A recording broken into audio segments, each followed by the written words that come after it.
Apa ciri seseorang mendapatkan keberhasilan dari hasil interaksinya dengan Al-Quran? Saya pengen baca Quran hari ini, lantas saya bawa mushaf, saya baca.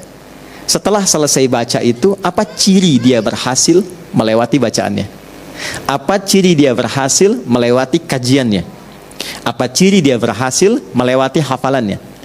Yang pertama kata Allah, perhatikan baik-baik kalimatnya, wa minhum sabiqum bil khairati biidznillah.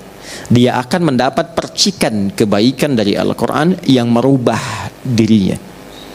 Nah, ini ada tahapan. Satu, Allah berikan ketenangan dulu. Jadi kalau teman-teman membaca Quran dan itu melahirkan ketenangan, kelapangan dalam hati, itu ciri anugerah pertama yang Allah berikan pada kita. Jadi kalau baca Quran pertama kali itu, jangan harap bertambah harta. Kalau bertambah harta, kerja. Ya? Oke, baik. Kalau Anda ingin berharap kedudukan, berusaha. Tapi kalau Anda ingin mendapatkan ketenangan, silahkan salah satunya ambil wudhu, buka mushaf. Menariknya begini kadang-kadang. Kadang saat kita punya masalah, lalu kita buka mushaf. Menariknya kadang-kadang saat dibuka acak itu, kok ayatnya sesuai dengan apa yang sedang kita rasakan. Nah, itu bisa begitu. Nah, itu hanya Al-Quran. Anda boleh buka bacaan apa saja, tidak ada sifat yang sama dengan Al-Quran.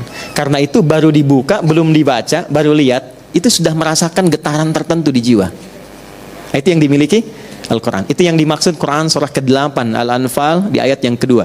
Wa idza tuliyat 'alaihim ayatuhu zadathum imana wa 'ala rabbihim yatawakkalun.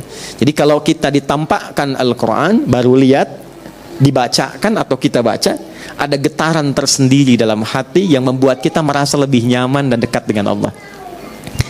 Dua, saya agak cepat ya, karena ini ada santri di sini, saya penting ingatkan dan termasuk kita. Ya. Quran semakin diinteraksikan, setelah mendapatkan ketenangan, Quran merubah kita menjadi lebih baik. Jadi maaf ya, adik-adikku yang di musyawarah ini yang belajar Quran, bukan berapa banyak yang Anda hafalkan. Kalau cuma mau hafal Quran gampang. Saya di Tripoli, itu kalau sedang dialog lintas agama, itu beberapa partner dialog itu non-muslim hafal Quran. Ada yang hafal. Jadi kalau sekedar hafal gampang.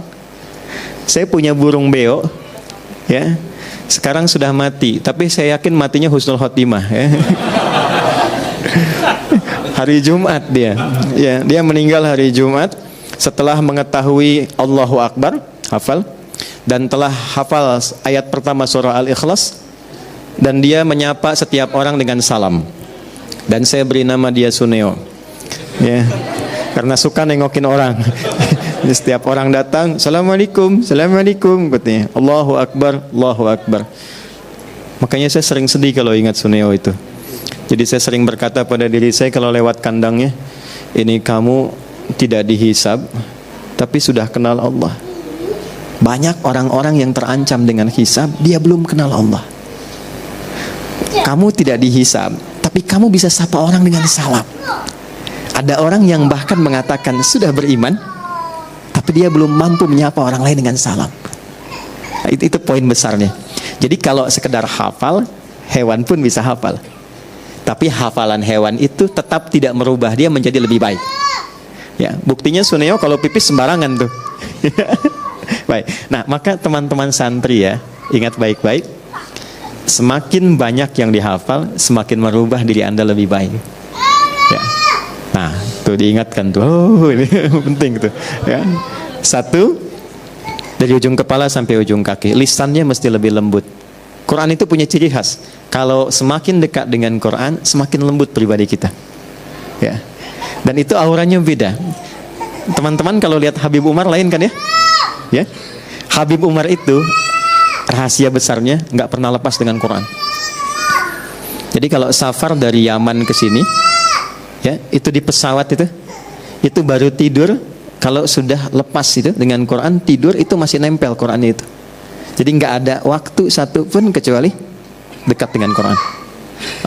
Tempatnya sekarang bukan di tempat biasa, bukan di hotel, tapi di rumah Quran.